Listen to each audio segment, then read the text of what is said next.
Hey, what's up, everybody? This is Colombian Love, and I'm doing another unboxing for the Hot Toys Back to the Future Part 2 Marty McFly. This is the Sideshow exclusive 6-scale figure, and taken from the likeness of Marty from the beginning of the movie when he visits Hill Valley in 2015.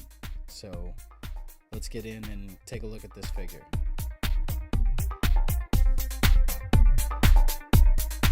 The box itself is nice. It has the DeLorean, the flying version, on the front with the Mr. Fusion, and the Back to the Future titling written on the top. There's the Sideshow exclusive sticker up in the corner, and on the sides and back, it just basically says Marty McFly. His MMS designation number, MMS 379, and on the back it's all blue with basically some warnings and some of the information that Hot Toys tends to put on their figures.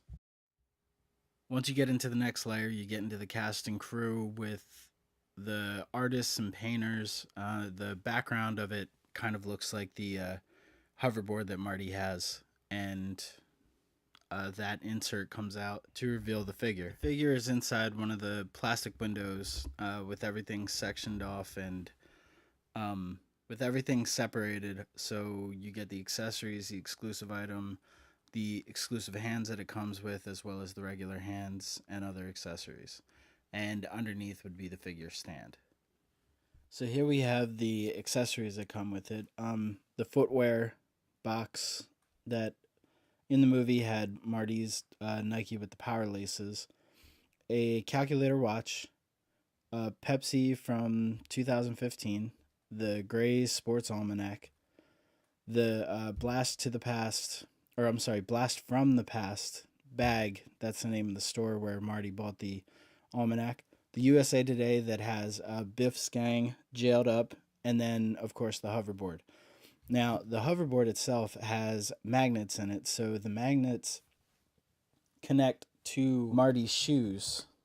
And I'll just give you a real quick look at that, what that looks like. On the board itself, it has a spot for his foot, and you can adjust that. So if you want to put him in a sort of pushing motion with one foot on the board and one foot over the side, you can do that. Or if you want to have both feet on, it spins. So, but very cool. The bag is completely functional, so you can actually put the almanac in the bag. So that's cool. You can read pretty much everything on the USA Today, and then it has some extra stuff in there just to make it like a heftier paper rather than just the front page in there. Same thing, I'll say, with the book, the almanac. The almanac itself, even though there's repeat pages, does have some statistics in there. And it does have a removable dust jacket. Now, this is completely like photocopied looking when it's outside of the dust jacket, but that was, again, something from the movie, that the dust jacket was removable. And it kind of gives the book itself a little bit more character rather than just a couple of photocopied pages. So that's really nice. The Pepsi bottle doesn't open or anything like that, not like the actual Pepsi bottles did for the movie. This just obviously goes on his wrist. And as for the footwear box, it does open up. And if you were to take, say, his shoes, you can put them in the box. Now, he doesn't come with bare feet, and he doesn't come with his other sneakers, so you can't really have him without the shoes. So I appreciate the accessory. I'm just a little confused. If they were going to do something like that, they maybe should have given him either bare feet or sneakers to go with it. But it's a nice look. And while we have it out, we'll look at the Nikes here with the power laces and the translucent bottom. And then, like you saw with the hoverboard, this has magnets in it for it to magnetize to that. So, pretty good. And I do like the design of the shoes. They look maybe slightly different, but I mean that's neither here nor there. It looks good. As for the Sideshow exclusive part, it comes with the pistol that goes to the arcade machine for the Lone Gunman, I believe was the game, and then two hands that he can actually use. The head sculpt that Hot Toys decided to go with definitely looks like Michael J. Fox. You can see it straight on, but especially in the side profiles, uh, easily resembles Michael J. Fox. I mean, that look right there is him. I was just watching the movies, so that's definitely him from Back to the Future too. The hair is a little bit darker than it should be, and that's not really that big a deal. But the hairstyle looks good, and it's something that they were able to use to utilize the ability to not have two different head sculpts. Because what they did is something similar with the Luke Skywalker and Han Solo figure.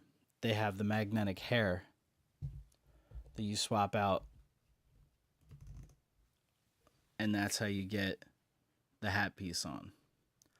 Because otherwise, hats don't go over this kind of hair very well at all. The hat looks very big and wide, and it just looks off. But with this, it has a much more natural look that his hair is being pressed down and the hat fits on nicely.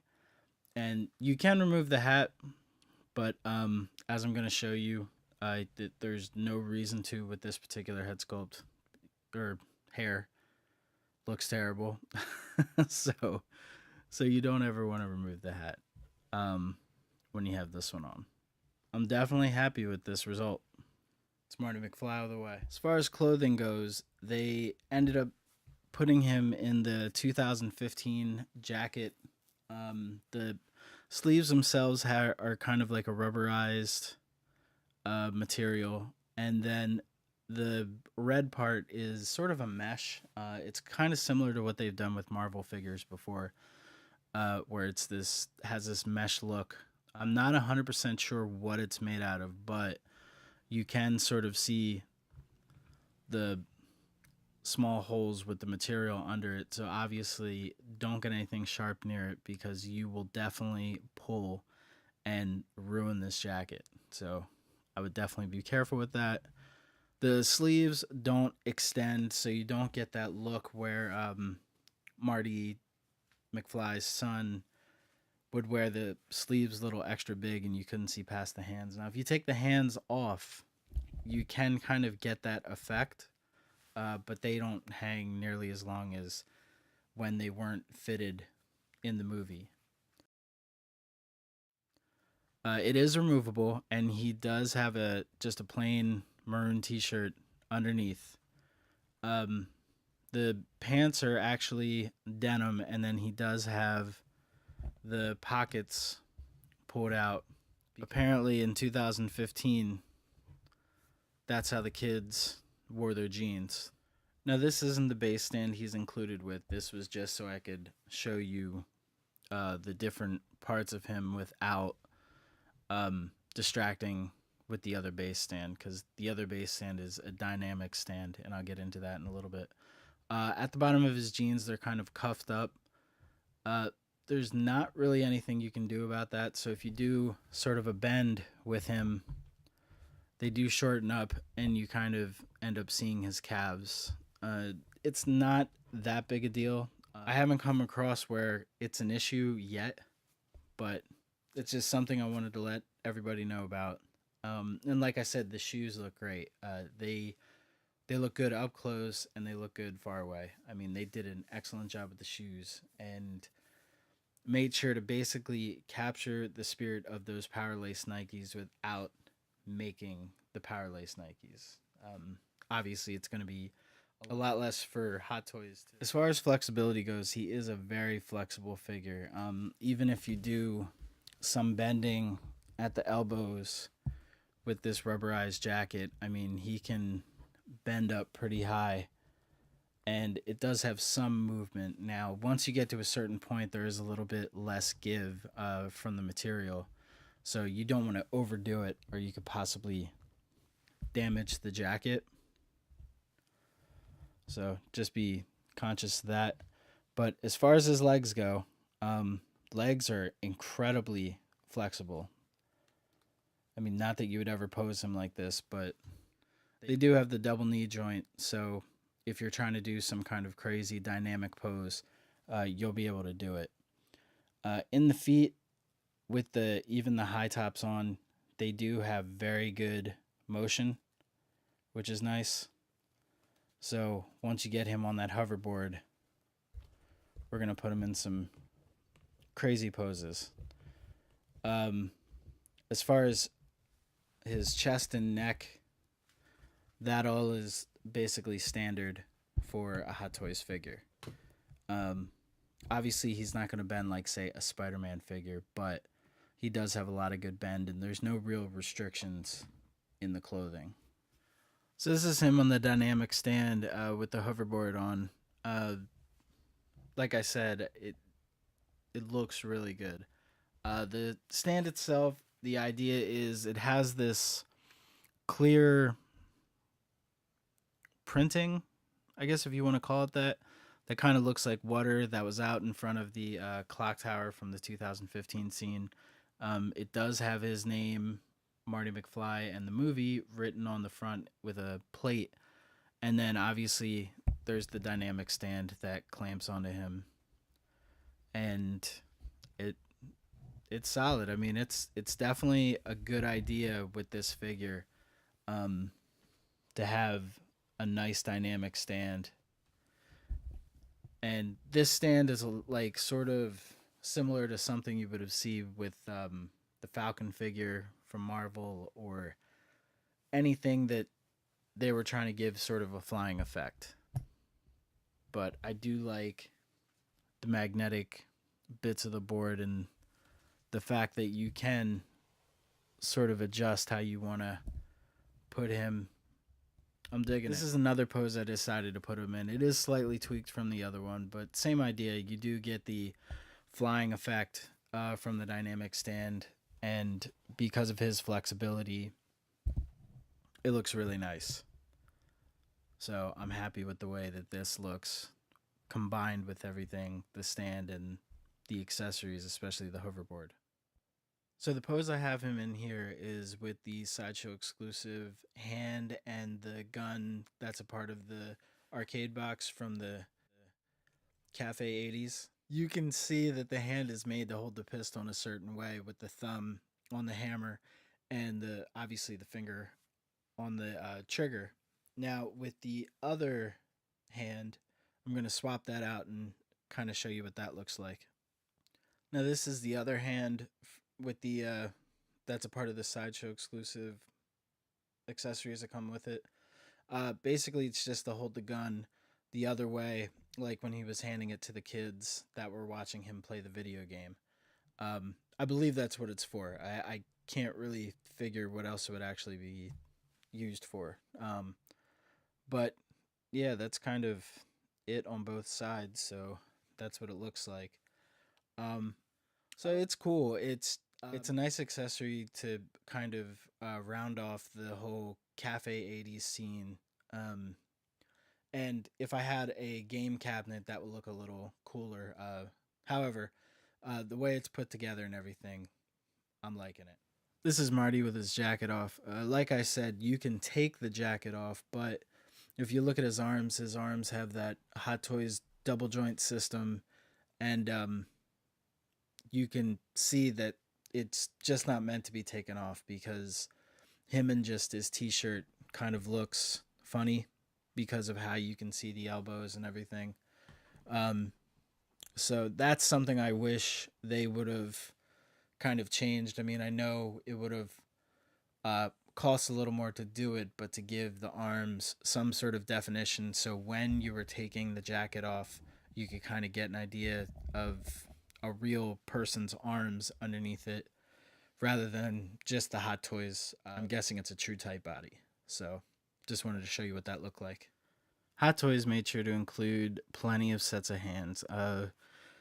Two of the hands that are like this are made for either holding up the newspaper if he wants to look at that, or if you put it down to his side, you can actually have it hold the hoverboard in his hand and kind of get some really cool poses out of that, as well as holding the almanac. Some of the other hands are meant to hold the Pepsi bottle as well as the Blast from the Past bag. So they made sure that all of these hands are able to do something as far as holding or propping something up for posing. So Hot Toys has really impressed me with this, especially with the Michael J. Fox head sculpt. And then including the two swap out hair pieces, you're able to get a couple different looks out of that. Clothing wise, it's again spot on. The shoes look excellent, and I really like what they did with the jacket. Accessory wise, everything is usable and looks great in posing. The only thing that is kind of iffy is maybe that footwear box. It looks good displayed with everything, but functionality, it doesn't really serve much of a purpose other than coming out of that scene. And the hoverboard looks great, and I like that it especially has that back foot strap that is able to be manipulated so that you can get some good hoverboard shots with that. And then the Sideshow exclusive pieces with the two hands and the gun, I do like that they included them. For posing wise, as you can see in some of the photos, it does look pretty cool. So overall, this was a success. So I hope you enjoyed the video. If you could please like and subscribe, I would appreciate it. I do a lot of collectible reviews that aren't just 6 scale, but I do other collectibles as well. There will be a written review with photos on highdefninja.com. And if you have any questions, you can either ask me here or on social media. It's at ColumbianLove41. And I'll see you next time.